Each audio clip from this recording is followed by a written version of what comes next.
Yohanes pasal 21 ayat 15 sampai ayat 19. Saya ulangi, Yohanes 21 ayat 15 sampai ayat 19. Di bawah judul perikop, gembalakanlah domba-dombaku. Saya ajak kita membacanya serentak. Minta tolong saya, seluruh jemaat GBI Father's Love, membuka Alkitab masing-masing. Saya harap sudah dapat. Mari kita baca sama-sama Yohanes 21 ayat 15 sampai 19. 1, 2, iya. Sesudah sarapan, Yesus berkata kepada Simon Petrus, "Simon anak Yohanes, apakah engkau mengasihi aku lebih daripada mereka ini?" Jawab Petrus kepadanya, "Benar Tuhan, engkau tahu bahwa aku mengasihi engkau." Kata Yesus kepadanya, "Gembalakanlah domba-dombaku." Kata Yesus pula kepadanya untuk kedua kalinya, "Simon anak Yohanes, apakah engkau mengasihi aku?" Jawab Petrus kepadanya, "Benar Tuhan, engkau tahu bahwa aku mengasihi engkau." Kata Yesus kepadanya, "Gembalakanlah domba-dombaku."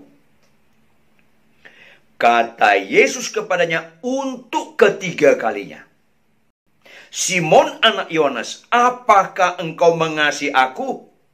Maka sedih hati Petrus karena Yesus berkata untuk ketiga kalinya, "Apakah engkau mengasihi aku?" Dan Petrus berkata kepadanya, "Tuhan, engkau tahu segala sesuatu. Engkau tahu bahwa aku mengasihi engkau." Kata Yesus kepadanya, "Gembalakanlah domba-dombaku.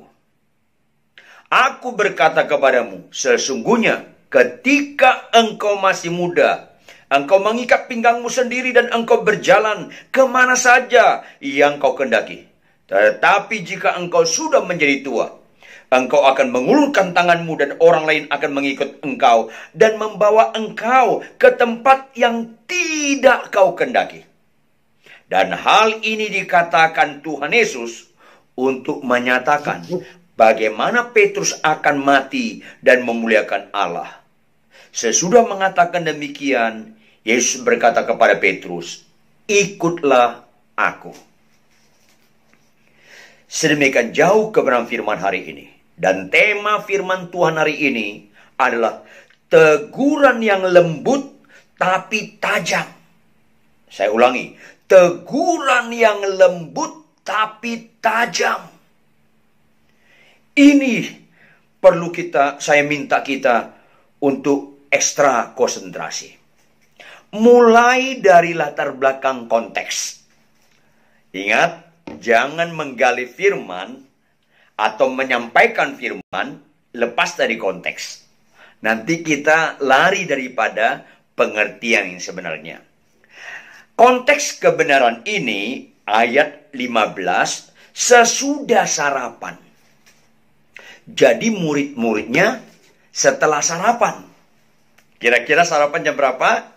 Ya, sekitar jam 7, jam 8, atau jam 9. Apalagi konteks sekarang kita di rumah saja. Nggak ke kantor, nggak kuliah. Mungkin kita sedikit siang jam 8, jam 9 mungkin. Tapi konteks saat itu, ayat 1-3 dari pasal yang sama, Petrus tidak mengerti makna kuasa di balik kebangkitan Kristus. Apa itu? Orang kalau menyembah Yesus, khotbah bagus, melayani ke sana kemari, tapi tidak taat pada firman Tuhan dalam kehidupan sehari-hari, itu sama saja nggak ngerti makna kuasa kebangkitan Kristus. Perhatikan jemaat. Apa kata Petrus pada ayat 1-3? "Aku pergi menjala ikan." Ini kan statement ketidaktaatan. Enggak salah orang menjala ikan. Tapi konteks Petrus dan murid-murid itu gambar ketidaktaatan. Kenapa ketidaktaatan? Karena Tuhan Yesus sudah panggil mereka bukan lagi penjala ikan, tapi penjala manusia. Ulangi apa? Penjala manusia. Makanya dalam Matius pasal 5, Lukas pasal 5 dijelaskan. Mereka meninggalkan segala sesuatu lalu mengikuti Yesus. Kenapa Petrus dan kawan-kawan kembali menjala ikan? Karena konsep mereka percaya Yesus bangkit dari aspek sejarah. Sama dengan orang Kristen sekarang, mayoritas percaya Yesus bangkit. Padahal harus percaya makna kuasa di balik kebangkitan Kristus. Saudara yang kekasih, saya ingat ulangkan 1 Korintus 15. Kristus mati karena dosa-dosa kita. Jangan lupa, Kristus mati karena dosa-dosa kita, bukan karena yang lain. 1 Korintus 15 ayat 1 sampai 4. Bukan yang lain. Saya sedih kalau orang mengkaitkan Kristus sekedar penyakit. Jangan lupa, Kristus mati bukan untuk karena penyakit kita. Perjanjian Lama mengatakan berkenan dengan Yesaya 53, oleh bilur-bilurnya kita sembuh. Fokusnya bukan untuk penyakit lahiriah. Benar, jangan ragu Tuhan bisa menyembuhkan penyakit kita. Tapi betapa ironinya, orang Kristen yakin Yesus bisa menyembuhkan, tapi tetap berbuat dosa. Saudara, dosa yang serius, bukan penyakit. Perhatikan, upah dosa maut, bukan upah penyakit maut. Makanya Tuhan Yesus kasih ajaran. Ketika 10 orang sakit kusta datang ke Tuhan Yesus, semuanya percaya Yesus bisa menyembuhkan. Dan semuanya sembuh. Tapi berapa yang menyenangkan hati Tuhan? 1, saya ulangi. Berapa yang menyenangkan hati Tuhan? 1. Kenapa? Karena sakit sembuh bukan jawaban. 10 orang sakit kusta sembuh, 9 masuk neraka. Banyak yang terpanggil, sedikit yang terpilih. Karena fokus manusia bukan pada hal yang utama. Kristus mati karena dosa-dosa kita. Sakitmu sembuh nggak sembuh, bukan itu ukuran utama. Anda taat atau tidak taat, itu ukuran utama. Jangan gagal fokus. Saya sedih, Mazmur 91, darah Kristus selalu dipakai untuk melindungi kita dari COVID-19. Itu menyedihkan, saudara. Benar, kita tidak boleh sembrono. Tapi bukan berarti orang yang nggak kena COVID-19 dilindungi Tuhan. Orang yang kena COVID-19 bahkan mati tidak dilindungi Tuhan. Itu dangkal. Saya tanya Anda, ada nggak orang nggak percaya, bahkan koruptor, bahkan istri lebih dari 1, bahkan penjahat, sampai detik ini tidak kena COVID-19? Banyak bukan? Agama lain gak kena COVID-19. Banyak bukan? Apa karena dilindungi Tuhan? Bukan. Jangan itu ukuran. Makanya mayoritas orang Kristen, bahkan tidak sedikit pelayan Tuhan, gak ngerti makna kuasa di balik kebangkitan Kristus. Atau sebaliknya, ada nggak orang mati fisiknya, kena COVID-19, nggak sembuh mati, nggak dilindungi Tuhan? Ah, itu kan dangkal. Halo, beberapa sahabat-sahabat saya, termasuk Pastor Fuksi, seperti adik saya sendiri, meninggal karena COVID-19. Apakah itu dibilang nggak dilindungi Tuhan? Salah sekali. Salah sekali. Bukti dilindungi Tuhan atau tidak, Anda tegas berkata tidak terhadap dosa, atau Anda tahu dosa, Anda masih ulangi dosa yang serius. Banyak orang Kristen, orang gereja, bahkan aktivis gereja, pengkhotbah, worship leader, singers, pemain musik, pengurus gereja, binasa masuk neraka bukan karena mereka kena COVID-19, tapi karena mereka masih kompromi dengan dosa. Betapa mengerikan kita khotbah, kita nyeleweng, kita berzina. Betapa mengerikan kita melayani, tetap homoseks, lesbian, tetap menipu, rentenir. Itu kan mengerikan. Upah dosa adalah maut. Makanya Kristus mati karena dosa-dosa kita. Apa itu dosa? Perhatikan. Dari pertama Allah berkata kepada Adam dan Hawa. Adam dan Hawa, semua buah pohon di taman ini tidak boleh kau makan buahnya. Tidak boleh kau makan buahnya. Tapi yang satu itu, maaf, gagal boleh. Semua buah pohon di taman ini, perhatikan. Semua buah di taman ini boleh kau makan buahnya. Tapi yang satu itu, jangan kau makan buahnya. Kalau kau makan, kau akan mati. Yang satu itu, jangan kau makan buahnya. Kalau kau makan, kau akan mati. Perhatikan. Fokusnya buahnya atau perintahnya? Ya, bukan buahnya, perintahnya. Saya ulangi, bukan buahnya, perintahnya. Makanya kurang kerjaan. Ada beberapa kelompok ilmuwan meneliti buah itu. Itu kurang kerjaan. Karena fokusnya bukan buahnya, perintahnya. Mau taat atau tidak. Taat ini paling penting. Karena apa? Dengar baik-baik jemaat. Dengar baik-baik jemaat GBI Fathers Club. Dengar baik-baik. Tidak ada statement hidup yang berbobot mengakui Yesus Tuhan selain ketaatan. Penyembahan bukan statement yang berbobot mengakui Yesus Tuhan. Bukan. Khotbah seperti saya di kesana kemari bukan statement yang berbobot mengakui Tuhan. Kesembuhan, mujizat bukan statement yang berbobot mengakui Tuhan.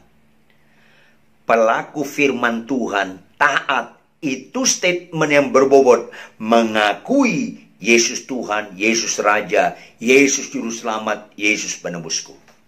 Makanya Tuhan tegaskan, iman tanpa perbuatan mati.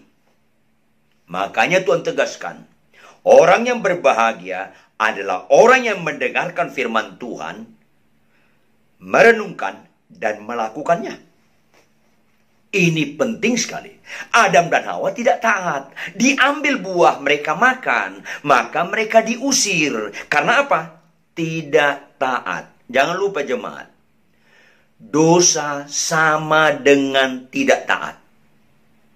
Malanglah nasib kita. Kita tahu perintah Tuhan, kita nggak taati. Bapak-bapak, malanglah nasibmu. Tuhan perintahkan kasih istrimu, kau tidak kasihi. Malanglah nasibmu ibu-ibu. Tuhan perintahkan tunduk pada suami, kau tidak tunduk. Malanglah nasibmu anak-anak. Tuhan perintahkan hormati orang tuamu, tapi kau lawan. Malanglah nasibmu orang tua. Tuhan perintahkan jangan sakiti hati anakmu. Kau sakiti dengan ketidakteladanan. Malang nasibmu seluruh jemaat. Diperintahkan Tuhan baca Alkitab, renungkan dan lakukan. Kau malas baca Alkitab. Ini penting. Paling serius dalam hidup ini tidak taat. Ini penting. Maka Yesus datang ke dunia. Sebelum dia mati di kayu salib, dia ajarkan tentang ketaatan. Dia taat, bahkan taat sampai mati di kayu salib. Itu ketaatan yang paling mengerikan. Ketaatan yang paling berat dilakukan Yesus dalam kemanusiaannya, yaitu mati di kayu salib sampai karena ketaatannya Risiko, harga yang harus dibayar dengan ketaatannya. Dia putus hubungan dengan Allah. Eloi, Eloi, lama sabatani. Itulah alamat Tuhan Yesus berdoa di Getsemani. Kalau boleh cawan ini lalulah. Tapi karena fokusnya ketaatan, jangan kehendakku yang jadi, kehendakmu yang jadi. Abraham bapak beriman dalam konteks ketaatan, bukan dalam konteks janji Tuhan dia bapak disebut bapak beriman, tapi dalam konteks ketaatan pada perintah Tuhan, bukan pada konteks janji Tuhan. Abraham, kau akan punya keturunan sebanyak bintang di langit, bukan itu, tetapi bagaimana di perintah Tuhan. Apa itu perintahnya? Abraham, ambil anakmu yang tunggal, yakni Ishak. Kenapa penekanan yakni Ishak? Karena Abraham sempat buka cabang. Ada anak tunggal dari istri cabang, Ismail, bukan Ismail. Saya ulangi, bukan Ismail, Ishak. Ditekankan lagi, yang kau kasihi. Dan Tuhan tidak katakan, beli dia lahan besar, bukan. Sembeli dia bagiku. Itu ketaatan yang paling tinggi di antara manusia yang berdosa. Yesus ketaatan yang paling mengerikan, lebih tinggi daripada Abraham. Dia jadi manusia, tapi memang gak jatuh dalam dosa. Dia taat kepada Allah Bapa yang begitu mengerikan sampai tadi ke salib. Filipi 2 ayat 1-11. Yang kedua, Abraham. Jadi iman itu bicara ketaatan. Saya beriman sakitku sembuh. Itu bukan ukuran iman. Iman itu bukan menerima. Iman itu berkorban. Bagaimanapun kelakuan istriku, aku tetap mengasihi dia. Ibu-ibu, katakan, bagaimanapun keberadaan suamiku, aku tetap tunduk pada dia. Anak-anak katakan, bagaimanapun kelakuan orang tuaku, aku tetap hormat kepada dia. Itu namanya ketaatan. Nah, Yesus mati karena ketidaktaatan, karena dosa-dosa kita. Makanya Yesus bangkit menyatakan, hai maut, di manakah sengatmu? Sengat maut sudah ditelan oleh kemenangan Kristus. Ketidaktaatan sudah dikalahkan di dalam Kristus. Makanya kalau kita memaknai kebangkitan Kristus, makna kuasa di balik kebangkitan Kristus, bertobat lahir baru, mengakui dosa dan kejahatan, dan mau jadi murid Yesus, disertai dengan sangkal diri dan pikul salib, taat. Itu ukuran. Tapi yang terjadi, Petrus dan kawan-kawan tidak taat. Puji Tuhan, dapat mujizat. Lihat perikop Yohanes 21 ayat 1-14 sebelum pembacaan kita. Petrus menjala ikan semalam-malaman tidak dapat. Pagi-pagi mereka mau merapat ke pantai. Yesus ada di pantai. Yesus dengan tubuh kemuliaannya nggak dikenal murid-muridnya. Maka Yesus menyatakan teguran yang lembut tapi tajam. Apa itu? Hai anak-anak, adakah engkau punya lauk pauk? Kalau kita baca perikop itu, ketus Petrus. Nggak ada, singkat jawabannya. Kenapa? Jengkel. Mereka semalaman kurang tidur, terus nggak dapat ikan lagi. Tuhan Yesus bilang, hai anak-anak. Padahal Petrus dan kawan-kawan orang tua, bukan, jenggotan semua mereka. Bukan anak-anak. Tapi Yesus sedang menegur mereka. Lu nggak taat. Lu nggak dapat ikan. Kenapa Petrus nggak taat? Mereka mengaku Yesus bangkit, naik ke surga, meninggalkan mereka. Mereka tidak memaknai ada kuasa di balik kebangkitan Kristus. Karena Yesus sudah bangkit naik ke surga, mereka nanti makan minum bagaimana? Kalau ada Yesus, enak. 5 roti, 2 ikan bisa makan 5.000 orang, sisa 12 keranjang. Mereka masing-masing 1 keranjang. Yesus pergi makan apa? Kami pergi menjala ikan. Itu menunjukkan tidak percaya ada makna kuasa di balik kebangkitan Kristus. Kalau kita ikut Tuhan dan terpanggil jadi hamba Tuhan full, nggak usah takut makan minum. Bukan untuk memperkaya diri. Saya ulangi, tegas, bukan untuk memperkaya diri. Tapi jangan ragu makan minum. Jangan ragu Tuhan memeliharakan keluarga kita. Kalau kita diberkati melimpah, jadi berkat bagi banyak orang, bukan menumpuk kekayaan. Saya sedih kalau kita banyak hamba Tuhan memperkaya diri, berkenan dengan pelayan-pelayanan. Bukan itu fokusnya. Tapi menjadi berkat, bagaimana banyak hamba Tuhan kita salurkan berkat bagi mereka di pedalaman, di daerah-daerah yang sulit. Kemudian jiwa-jiwa banyak dimenangkan. Jangan takut, kalau kita taat, Tuhan akan memelihara kita. Petrus enggak dapat ikan. Maka Tuhan Yesus tegur lagi dengan lemah lembut tapi tajam. Lemparkan perahumu di sebelah kanan. Lemparkan jalamu di sebelah kanan. Mereka, karena Yesus memerintahkan dengan wibawa, mereka nggak sempat mikir, langsung mereka lempar. Kalau mereka sempat mikir, pasti mereka nggak melemparkan. Kenapa? Halo jemaat, Petrus keturunan nelayan, dari nenek moyang itu nelayan. Dan nelayan menjala ikan itu malam. Itu sudah pagi, menjelang siang, katanya dalam Alkitab. Menjelang siang. Dan kalau menjala ikan itu jangan di pinggir pantai. Mereka sudah merapat mendekati pantai. Lebih kurang 100 meter jaraknya. Menjala ikan itu bukan di danau dangkal atau di laut dangkal. Di dalam. Petrus dan kawan-kawan semalam-malaman di tengah danau sudah menjala, nggak dapat. Ini di pinggir pantai. Kan nggak masuk akal. Yang berikutnya. Bukan hanya tempat, bukan hanya waktu, teknik. Mereka lagi dialog kepada Yesus, ngadap Yesus. Dan di kanan perahu berarti di kanan mereka. Kalau mereka melempar jala ke kanan, itu teknik nelayan budaya timur. Salah, karena budaya timur menghormati tangan kanan, aktif tangan kanan, maka melempar jala itu ke kiri. Bukan ke kanan. Bukan ke kanan. Mungkin ini karena videonya kamera tarah ke saya mungkin bisa salah, kanan kiri terbalik.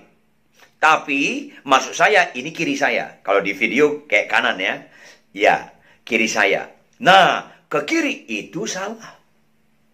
Kusuk jalannya. Tapi luar biasa. Begitu mereka taat, dapat ikan banyak. Itu teguran lembut yang tajam. Saya sedih kalau banyak orang khotbah, itu Tuhan berkati. Bukan, itu teguran lembut tapi tajam. Lu lagi nggak taat masih diberkati Tuhan. Itu teguran yang mengerikan. Apa akibatnya? Yohanes kaget, tertangkap bahasa mereka. Itu Tuhan. Dengan rasa takut, Petrus langsung kaget dan malu. Langsung terjun ke danau, menunjukkan malu.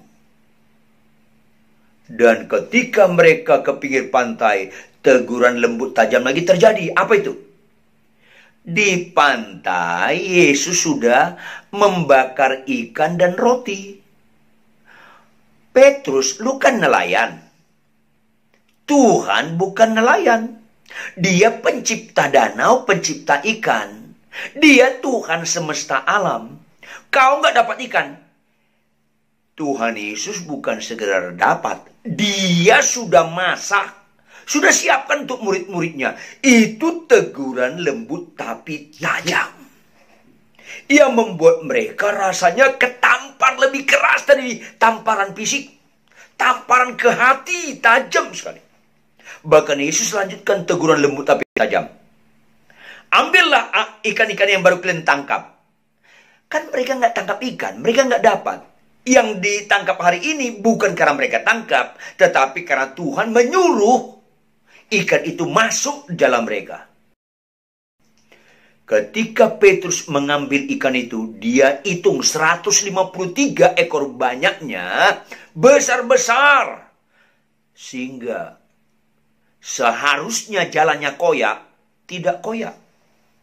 Artinya, kenapa kau ragu akan aku, Petrus, dengan kuasa kebangkitanku? Makna dibalik teguran lembut tapi tajam. Itu yang membuat mereka duduk di pinggir pantai. Dan Yesus sudah siapkan makanan. Dan Tuhan Yesus berkata, ambillah, sarapanlah. Pasti kau dengan lembut, penuh kasih. Pelan-pelan mereka mulai makan sambil sesenggukan. Kalau saya buat film, begitu kira-kira gambarannya. Mereka makan. Kemudian pembacaan kita, sesudah mereka sarapan, baru Yesus tanya, Simon anak Yohanes, apakah engkau mengasihi aku? Kenapa Yesus tanya kepada Simon? Pertama, karena dia yang paling tua di antara para murid. Dia yang Yesus harap jadi pemimpin setelah Yesus naik ke surga. Kedua, Simon Petrus yang mengajak mereka menjala ikan.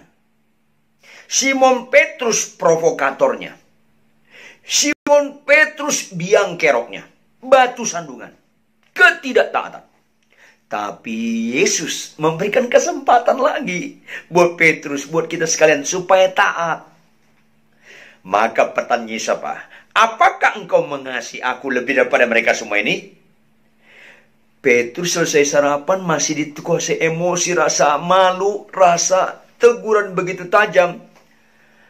Dia spontan menjawab, ya benar, aku mengasihi engkau. Nggak dia pikirkan dengan dalam. Yesus dengan kasih kesabarannya berkata, ya kalau kau mengasihi aku, gembalakanlah. Apa gembalakan? Jadilah teladan. Tuntun orang. Kau jadi patron. Kau dicontoh. Maka Yesus bertanya kedua kali. Karena Yesus tahu Petrus menjawab spontan, dikuasai emosi, bukan nalar yang sehat. Tuhan Yesus tanya lagi. Simon anak Yohanes, apakah engkau mengasihi aku? Petrus mulai agak lambat, mulai mikir. Dia jawab sambil mikir, ya Tuhan, aku mengasihi engkau. Yesus dengan tenang berkata, gembalakanlah domba-dombaku. Yang ketiga kali, Petrus baru sadar. Ketika Simon bertanya, itu pembacaan kita tadi. Lihat yang ketiga kali, ayat 17. Kata Yesus kepadanya untuk ketiga kalinya, Simon anak Yohanes, apakah engkau mengasihi aku? Apa yang terjadi? Maka sedih hati Petrus. Kembali dia nangis. Karena Yesus berkata untuk ketiga kalinya. Karena dia ngerti. Menggembalakan domba-domba bukan sekedar status gembala, bagus khotbah. Ada nggak keteladanan dalam ketaatan? Ada nggak kesabaran kita? Ada nggak kerendahan hati kita? Ada nggak kekudusan hidup kita? Ada tidak keteladanan kasih kita? Suka berkorban. Teladan dalam perkawinan. Teladan dalam rumah tangga. Ada tidak? Nah, Petrus sadar. Nggak ada. Dia tidak memberikan teladan. Dia mengajak teladan yang buruk. Aku pergi menjala ikan. Murid-murid lain, aku juga pergi ke engkau. Kau tidak menggembalakan yang benar, menggembalakan yang salah. Bukan itu memaknai kuasa kebangkitan Kristus. Memaknainya ada keteladanan yang terus-menerus hasil dari ketaatan yang merubah paradigma, mindset, tata nilai, karakter. Sehingga Kristen itu kelihatan dari kelakuan, bukan dari penyembahan, bukan dari khotbah, bukan dari mujizat-mujizat. Sampai Tuhan tegur pada Matius pasal 7 ayat 21 sampai 23. Pada zaman akhir banyak orang, itu pasti digenapi. Orang melayani, Tuhan, aku banyak melakukan mujizat, bernubuat, mujizat, mengusir setan, dan dalam bentuk kata kerjanya dalam bahasa Yunani terjadi.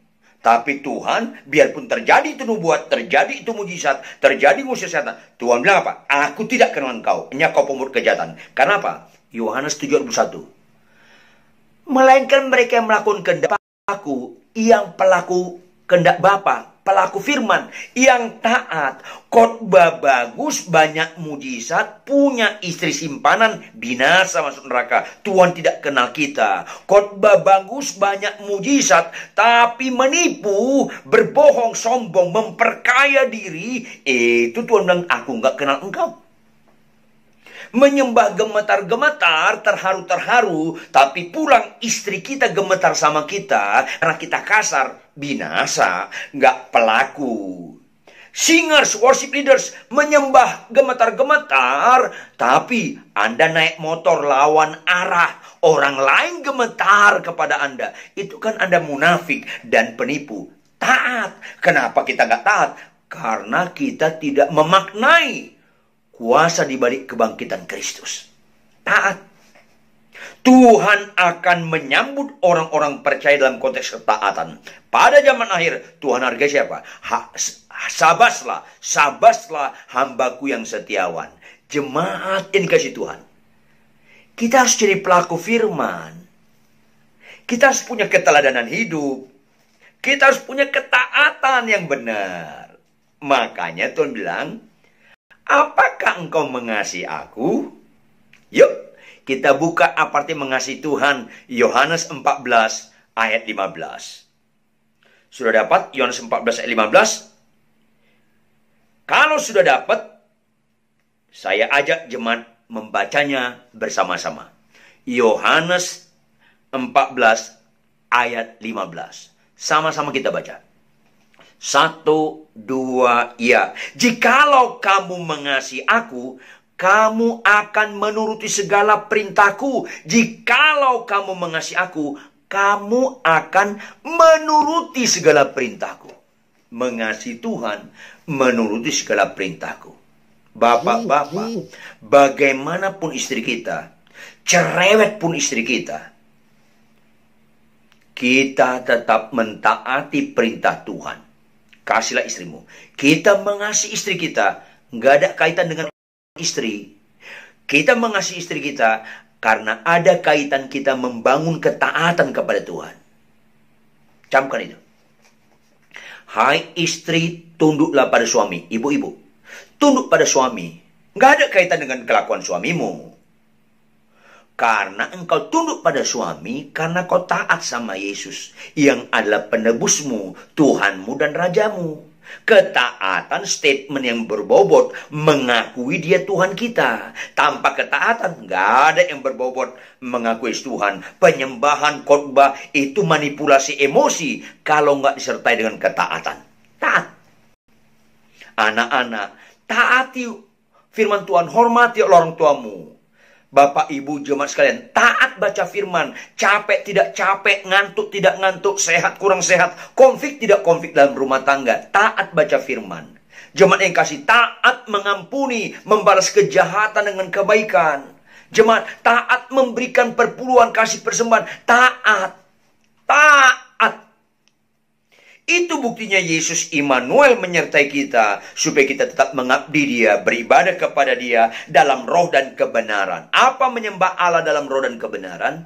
Taat pelaku firman, tidak terbatas ruang dan waktu. Itu makna menyembah Allah dalam roh dan kebenaran. Tidak terbatas ruang dan waktu. Bagian-bagian terakhir. Petrus dan kawan-kawan akhirnya taat. Itulah yang Tuhan katakan pada ayat-ayat pembacaan kita yang terakhir tadi. Di situ Tuhan sedang menceritakan gambaran tentang bagaimana Petrus mati kelak. Dia taat sampai mati. Bahkan mati salib terbalik, itu berdasarkan sejarah gereja. Karena rasanya tidak layak dia disalibkan seperti Yesus Tuhan. Sehingga dia bilang, perkenankanlah aku disalibkan dengan terbalik. Dia taat sampai mati. Mayoritas murid-muridnya matinya mengerikan. Taat. Jadi jangan permasalahkan bagaimana cara kita mati. Mati jatuh pesawat, mati ketabrak, mati dibakar, nggak ada masalah. Yang menjadi masalah, kita mati dalam dosa, dalam ketidaktaatan, atau dalam ketaatan, dalam hidup dalam kekudusan. Mayoritas murid Yesus mati dibunuh. Jadi sekali lagi, jangan permasalahkan matinya bagaimana. Tapi permasalahkanlah mati kita dalam kondisi rohani kita taat atau tidak. Nah, camkan. Mengasihi Tuhan itu gambaran taat. Jikalau kau mengasihi aku, kamu menuruti segala perintahku. Petrus, jikalau kau mengasihiku, gembalakan domba-dombaku. Artinya punya keteladanan hidup. Di mana keteladan? Taat pada firman apapun perintah Tuhan. Maka fokus kita perintah Tuhan, bukan janji Tuhan. Fokus kita perintah Tuhan. Janji Tuhan itu domain Tuhan. Biar bagian Tuhan. Ingat, Tuhan nggak pernah lalai janjinya. Dia tidak pernah terlambat. Dia nggak pernah lupa. Kita lupa janjinya nggak ada masalah. Karena dia tidak pernah lupa. Masalahnya kita lupa nggak perintah Tuhan. Taat. Mengasihi Tuhan. Bagian penutup. Jangan ragu. Orang taat tidak mengejar berkat. Orang taat dikejar berkat. Siapa yang taat? Orang yang mengasihi Tuhan. Apa kata Tuhan dalam 1 Korintus 2 ayat 9? Apa yang tidak pernah kita lihat dengan mata, apa yang tidak pernah dengar dengan telinga, apa yang tidak pernah timbul dalam hati kita, apa yang tidak pernah timbul dalam hati kita, semuanya disediakan Allah bagi siapa? Bagi mereka yang mengasihi Dia. Kata kuncinya, mengasihi Dia. Siapa yang mengasihi Dia? Jikalau kau mengasihi aku, kamu menuruti segala perintahku. Taat. Maka Petrus dan murid-muridnya di luar Yudas yang tidak taat. Petrus dan murid-muridnya dalam perjalanan hidup mereka, mereka taat. Bahkan taat sampai mati. Maka jemaat yang dikasih Tuhan, GBI, Father's Love, maknai firman Tuhan hari ini. Di tengah-tengah Yesus naik ke surga, menampakkan diri. Tengah-tengah dia mati, bangkit, menampakkan diri, dan akan naik ke surga. Taat. Dan taat yang paling utama di rumah. Halo, banyak orang kasar sama istrinya, tapi lembut sama istri orang. Itu kan penipu. Makanya saya bilang sama banyak hamba-hamba Tuhan yang saya bina, banyak orang-orang saya termasuk jemaat saya, kalau mau lihat rohani saya, jangan lihat waktu khotbah. Kalau Anda mau lihat rohani saya, tinggal di rumah saya 6 bulan. Lihat sehari-hari. Ketika istri saya marah, apakah saya marah? Taat. Mulai dari rumah. Makanya di balik COVID-19, Tuhan sedang menata ulang kerohanian para pendeta, para majelis, para worship leader, singers, pemain musik, semua pelayan gereja, semua jemaat. Taat itu mulai di rumah, bukan di luar. Kalau kau lembut sama istrimu, kau sabar sama istrimu, kau sabar sama anak-anakmu, kau tunduk pada suamimu, itu rohani yang asli. Sebaliknya kalau kau lembut sama istri, kalau kau kasar sama istrimu, lembut sama istri orang, kalau kau lawan suamimu, kau nggak tunduk sama suami orang, itu namanya munafik, nggak rohani, palsu. Mari kita sikapi makna di balik kematian kebangkitan Kristus, penampakan Yesus 40 hari. Dia naik ke surga dan Roh Kudus tercurah supaya kita taat. Dan taat sampai garis akhir. Tidak ada mujizat yang jauh lebih indah dalam hidup ini selain taat sampai garis akhir. Untuk itulah Allah menyatakan Immanuel, untuk itulah Roh Kudus dicurahkan supaya menginsafkan kita akan dosa, kita meninggalkan ketidaktaatan, diinsaf kita akan kebenaran supaya kita taat kepada kebenaran, diinsaf kita akan penghakiman karena saatnya kita akan dihakimi nanti. Orang taat tidak takut dengan penghakiman. Tuhan Yesus memberkati seluruh jemaat GBI Father's Love dimanapun Anda berada, termasuk gembala, para pelayan gereja, sekretariat, guru sekolah minggu, pembina remaja, dan semuanya tidak terkecuali diberkati oleh kebenaran firman ini untuk taat sampai garis akhir. Mari kita tunduk kepala dan kita berdoa sungguh-sungguh. Mari kita berdoa. Jemaat yang dikasih oleh Tuhan, jika ada dosa dan kejahatanmu ditegur, mintalah ampun kepada Tuhan. Jemaat GBI Father's Love, jika ada perintah Tuhan kau ketahui tapi tidak kau nggak lakukan, mintalah ampun. bertobatlah kita. Dan mari perbaharui hubungan kita dengan Tuhan. Taat. Berapa banyak perintah Tuhan yang kita dengar, mari minta tolong Roh Kudus untuk kita taati. Orang taat tidak mengejar berkat. Orang taat dikejar berkat. Apapun bentuknya itu. Mari kita berdoa. Bapa kami di surga, kami sangat bersyukur untuk kebenaran firman-Mu. Terima kasih Engkau baik, sangat baik. Melalui firman hari ini, seluruh jemaat GBI Father's Love, tidak terkecuali siapapun mereka, Kau perlakukan begitu luar biasa. Kami bukan anak murahan, kami bukan anak gampangan, melainkan anak-anak pilihan. Walaupun konsekuensinya Kau tegur kami, supaya Kau perbaiki kelakuan kami, supaya dididik kami dalam kebenaran, dan hidup dalam garis ketaatan terhadap kebenaran. Itu satu-satunya yang membuat kami berkenan di hadapan Engkau. Terjemahkan lebih lanjut kebenaran firman ini dengan segala kekayaan maknanya, ya Tuhan. Materaikan dalam loh hati kami masing-masing. Roh Kudus, tolong kami mengimplementasikannya. Pulihkan hubungan suami istri, pulihkan hubungan orang tua dan anak-anak dan orang tua dari semua relasi, sehingga Kau dapatkan kami taat, bahkan taat sampai garis akhir. Taat adalah mujizat di atas segala mujizat. Respon kami terhadap kasih anugerah keselamatan yang Kau berikan kepada kami, sehingga orang taat tidak mengejar berkat. Apa yang gak pernah kami lihat dengan mata, apa yang tidak pernah kami dengar dengan telinga, dan tidak pernah timbul hati kami, Tuhan sediakan bagi mereka yang mengasihi Tuhan. Kami tahu orang yang mengasihi Tuhan adalah orang yang melakukan segala perintah Tuhan.